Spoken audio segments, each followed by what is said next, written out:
शिव ही आदि, शिव ही अनंत, शिव से चलता सकल ब्रह्मांड। त्रिशूलधारी गंगाधर भोले, भक्तों के संकट हरे सहज ही भोले। आप सभी को महाशिवरात्रि की बहुत बहुत शुभकामनाएं। आज महाशिवरात्रि के इस दिन शुभ अवसर पर आइए सुनते हैं शिव महिमा से युक्त यह पावन कथा। भोलेनाथ आप सभी पर अपना आशीर्वाद सदैव बनाए रखे।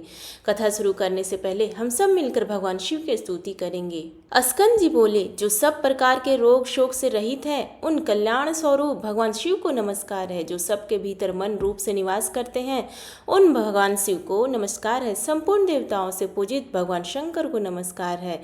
भक्तजनों पर निरंतर कृपा करने वाले आप भगवान महेश्वर को नमस्कार है। सबकी उत्पत्ति के कारण भगवान भव को नमस्कार है। भगवान आप भव के उद्धव संसार के सृष्टा हैं, आपको नमस्कार है। कामदेव का विध्वंस करने वाले आपको नमस्कार है। आप गुण भाव से महान व्रत का पालन करने वाले हैं, आपको नमस्कार है। आप माया रूपी गहन वन के आश्रय हैं, अथवा आप सबको आश्रय देने वाला आपका स्वरूप योग माया समावृत होने के कारण दुर्बोध है, आपको नमस्कार है।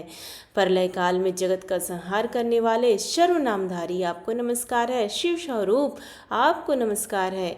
आप पुरातन सिद्ध रूप हैं, आपको नमस्कार है। काल रूप आपको नमस्कार है। आप सबकी कलना गणना करने वाले होने के कारण काल नाम से प्रसिद्ध हैं, आपको नमस्कार है। आप काल की कला का अतिक्रमण करके उससे बहुत दूर रहते हैं, आपको नमस्कार है। आप स्वाभाविक ऐश्वर्य से संपन्न हैं, आपको नमस्कार है। आप अप्रमेय महिमा वाले वृषभ तथा महासमृद्धि से उत्पन्न है, आपको नमस्कार है। आप सबको शरण देने वाले हैं, आपको नमस्कार है। आप ही निर्गुण ब्रह्म है, आपको नमस्कार है। आपके अनुगामी सेवक भयानक गुण संपन्न है, आपको नमस्कार है। नाना भुवनों पर अधिकार रखने वाले आपको नमस्कार है। भक्तों को मनोवांछित फल प्रदान करने वाले आपको नमस्कार है। भगवान आप ही कर्मों का फल देने वाले हैं, आपको नमस्कार है। आप ही सबका धारण पोषण करने धाता तथा उत्तम करता है, आपको सर्वदा नमस्कार है। आपका अनंत रूप है, आपका कोप सबके लिए असह्य है, असह्य है, आपको सदैव नमस्कार है। आपके स्वरूप का कोई माप नहीं हो सकता, आपको नमस्कार है।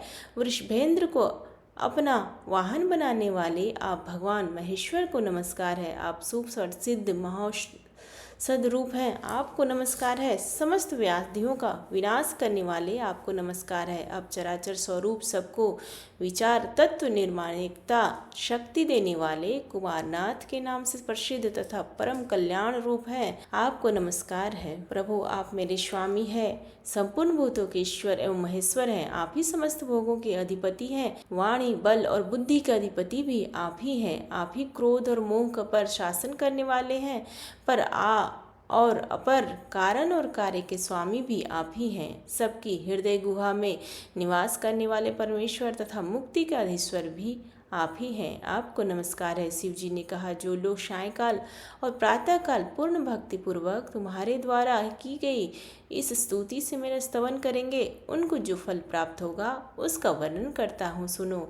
उन्हें कोई रोग नहीं होगा, दरिद्रता भी नहीं होगा तथा प्रियजनों से कभी वियोग भी ना होगा।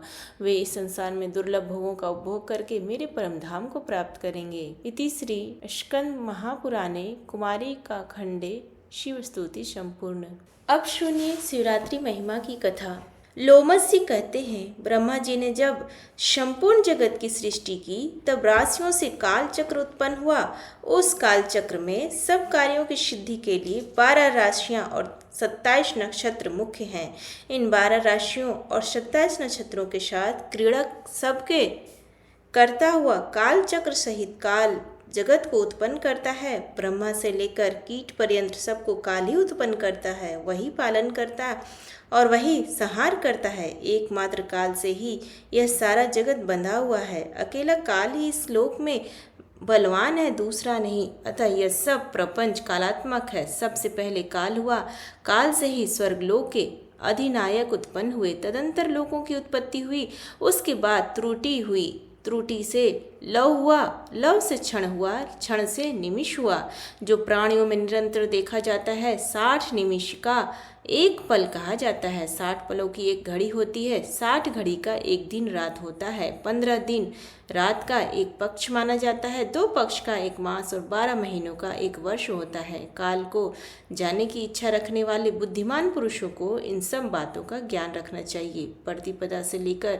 पूर्णमासी तक पक्ष पूरा होता है। उस दिन पक्ष पूर्ण होने तक कारण ही उसे पूर्णिमा कहते हैं। जिस तिथि को पूर्ण चंद्रमा का उदय होता है वह पूर्णमासी देवताओं को प्रिय है तथा जिस तिथि को चंद्रमा लुप्त हो जाते हैं उसे विद्वानों ने अमावस्या कहा है। अग्निश्वात आदि पितरों को वह अधिक प्रिय है। ये 30 दिन पुण्य काल से संयुक्त होते हैं। इनमें जो विशेषता है उसे आप लोग सुने। योगों में व्यतिपात, नक्षत्रों में श्रवण, तिथियों में अमावस्या और पूर्णिमा तथा संक्रांति काल ये सब दान कर्म में पवित्र माने गए हैं। भगवान शंकर को अष्टमी प्रिय है, गणेश को चतुर्थी, नागराज को पंचमी, कुमार कार्तिकेय को षष्ठी, सूर्यदेव को सप्तमी, दुर्गा जी को नवमी, ब्रह्मा जी को दशमी, रुद्रदेव को एकादशी, भगवान विष्णु को द्वादशी, कामदेव को त्रयोदशी तथा भगवान शंकर को चतुर्दशी विशेष प्रिय है। कृष्ण पक्ष में जो चतुर्दशी अर्धरात्रि व्यापिनी हो उसमें सबको उपवास करना चाहिए। वह भगवान शिव का सायुज्य प्रदान करने वाली है। वह शिवरात्रि के नाम से विख्यात है। वह सब पापों का नाश करने वाली है। इस विषय में एक प्राचीन इतिहास का उदाहरण दिया करते हैं। पूर्व काल में कोई विधवा ब्राह्मणी थी जिसकी प्रकृति बड़ी चंचल थी। वह काम भोग में आसक्त रहती थी। अतः किसी कामी चांडाल के साथ उसका संबंध हो गया। उसके गर्भ से दुरात्मा चांडाल के एक पुत्र हुआ जिसका नाम दुस्सह था। दुस्सह बड़ा ही दुष्टात्मा था। वह सब धर्मों के विपरीत ही आचरण करता था। वह महान पापपूर्ण प्रयोगों के द्वारा वह सदा नए नए पाप प्रारंभ करता था। वह जुआरी, शराबी, चोर, गुरु स्त्रीगामी, वधिक, दुष्टात्मा तथा चांडोलोचित कर्म करने वाला था। एक दिन वह अधर्मी मन में कोई बुरी वृत्ति लेकर ही किसी शिवालय में गया। उस दिन शिवरात्रि थी। वह रात में भगवान शिव के पास उपवास पूर्वक रहा और वहां पास ही दैवात होती हुई शैव शास्त्र की कथा सुनता रहा। वहां उसे लिंग स्वरूप भगवान शिव का दर्शन हुआ। दुष्ट होते हुए भी उसने एक रात व्रत किया और शिवरात्रि में जागता रहा। उसी शुभ कर्म के परिणाम से उसने पुण्य योनि प्राप्त करके बहुत वर्षों तक पुण्यात्माओं के लोक में सुख भोग किया। तदंतर वह राजा चित्रांगद का पुत्र हुआ। उसमें राजराजेश्वरों के लक्षण थे। वहां वह विचित्रवीर के नाम से प्रसिद्ध हुआ। उसका रूप सुंदर था। उसे सुंदरी स्त्रियां प्यार करती थीं। उसने बड़ा राज्य प्राप्त करके भी अपने मन में अहंकार नहीं आने दिया। भगवान शिव की भक्ति करते हुए वह सदा शिव धर्म के पालन में ही तत्पर रहा। शिव संबंधी शास्त्रों को मान्यता देकर वह उन्हीं के अनुसार शिव जी की पूजा करता रहा। भगवान शिव के समीप यत्न पूर्वक रात्रि में जागरण करके भगवान शिव की गाथा गाता रहा और रोमांचित होकर नेत्रों से आनंद के अश्रुकण बहाया करता था। भगवान शिव की कथा सुनने में उसके प्रेम के सभी लक्षण प्रकट हो जाते थे। उसे देवादिदेव शिव की प्रेम लक्षण भक्ति प्राप्त हुई। भगवान शिव के ध्यान में निरंतर संलग्न रहने के कारण उसकी सारी आयु व्रत में ही बीती। भगवान शिव इस संसार में पशुओं, अज्ञानियों तथा ज्ञानीजनों को समान रूप से सुलभ करते हैं। अतः सुख की प्राप्ति के लिए एकमात्र सदा शिव की सेवन करना चाहिए। शिवरात्रि के उपवास से राजा को उत्तम ज्ञान प्राप्त हुआ। उस ज्ञान से सब प्राणियों में निरंतर समभाव का अनुभव हुआ। फिर एकमात्र भगवान सदाशिव ही सब भूतों के आत्मा रूप हैं। इस ज्ञान का साक्षात्कार हुआ। तत्पश्चात यह अनुभव हुआ कि इस संसार में कहीं कोई भी ऐसी वस्तु नहीं है जो भगवान शिव से रहित हो। इस प्रकार उन्होंने अत्यंत दुर्लभ एवं पूर्ण प्रपंचातीत ज्ञान प्राप्त कर लिया। वह ज्ञान विज्ञ पुरुषों के लिए भी अत्यंत दुर्लभ है। फिर औरों की तो बात ही क्या है। राजा विचित्रवीर वह ज्ञान प्राप्त करके भगवान शिव के अत्यंत प्रिय भक्त हो गए।